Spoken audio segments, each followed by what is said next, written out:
कोकणातील प्रत्येक अपडेट जाणून घेण्यासाठी आजच माझे कोकणच्या सोशल मीडिया प्लॅटफॉर्मला लाईक, फॉलो आणि सबस्क्राईब करा। माणगावमध्ये पत्रकार प्रसाद गोरेगावकर यांच्या उपोषणाचा दुसरा दिवस आहे। माणगाव महसूल प्रशासन आणि नगरपंचायत विरोधात हे उपोषण सुरू असून उपोषणाला तब्बल 30 तास उलटून गेलेत। नगरपंचायत हद्दीत झालेल्या अनधिकृत कामांचा मुद्दा आणि महसूल प्रशासनाशी संबंधित गौण खनिजांचा मुद्दा या उपोषणाच्या केंद्रस्थानी आहे। आपल्या विविध मागण्यांसाठी पत्रकार प्रसाद गोरेगावकर यांनी उपोषण सुरू केलं असून दुसऱ्या दिवशीही ते आपल्या मागण्यांवर ठाम आहेत। या उपोषणाच्या दुसऱ्या दिवसाची माहिती आमचे प्रतिनिधी प्रमोद जाधव यांनी घेतली आहे। प्रशासनाकडून या मागण्यांबाबत काय भूमिका घेतली जाते आणि उपोषणावर तोडगा निघतो का याकडे आता लक्ष लागलंय। तर आज आपण आहोत माणगाव प्रशासकीय मध्यवर्ती कार्यालयामध्ये आणि या ठिकाणी काल आपण पाहिलं होतं माणगावचे पत्रकार प्रसाद गोरेगावकर हे माणगाव महसूल प्रशासन आणि माणगाव नगरपंचायत प्रशासन यांच्या विरोधात या ठिकाणी काही झालेला गैरप्रकार आहे या संदर्भात उपोषणासाठी बसलेले आहेत। आज उपोषणाचा दुसरा दिवस आहे आणि तब्बल 30 तासाहून अधिक कालावधी उलटलेला आहे। तर आज आपण पुन्हा एकदा चर्चा करणार आहोत उपोषणकर्ते प्रसाद गोरेगावकर यांच्याशी मागील कालच्या दिवसामध्ये काय घडलेलं आहे या संदर्भात।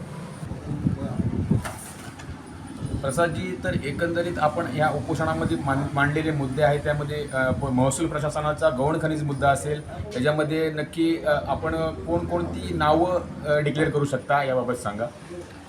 कसं आहे, गेली 3-4 वर्ष मी सातत्याने या गोष्टीचा पाठपुरावा घेत होतो। त्याच्यामध्ये ज्या वेळेला मी पहिल्यांदा उपोषण केलं 12 मार्च 2024 रोजी, त्यावेळेला घाईघाईने तत्कालीन जे तहसीलदार होते गारुडकर साहेब, त्यांनी बोजा चढवला होता।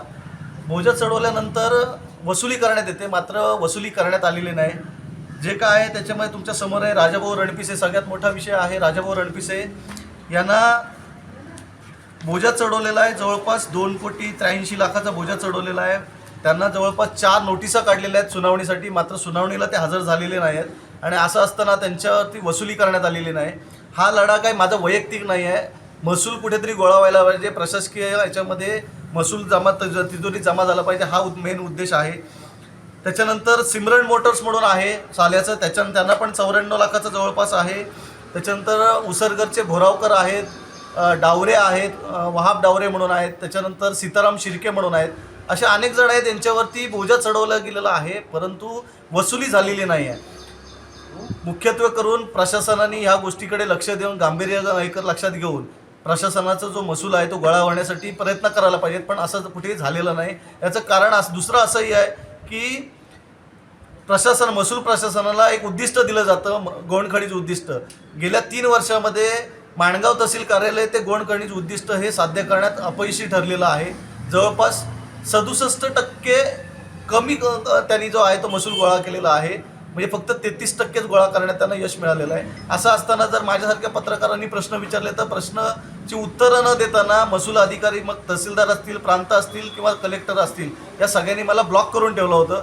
त्याच्यानंतर वारंवार यांच्याजवळ बोलल्यानंतर प्रांत आणि तहसीलदार जे आहेत यांनी माझा एक नंबर जो आहे तो अनब्लॉक केलेला आहे, परंतु अद्यापही माझा जो नंबर, माझे 2 नंबर आहेत हे जिल्हाधिकारी आहेत यांनी माझी ब्लॉक करून ठेवलेलं आहे। त्याच्यामुळे प्रशासन नक्की कशासाठी हे आहे हा मोठा प्रश्न पडलेला आहे।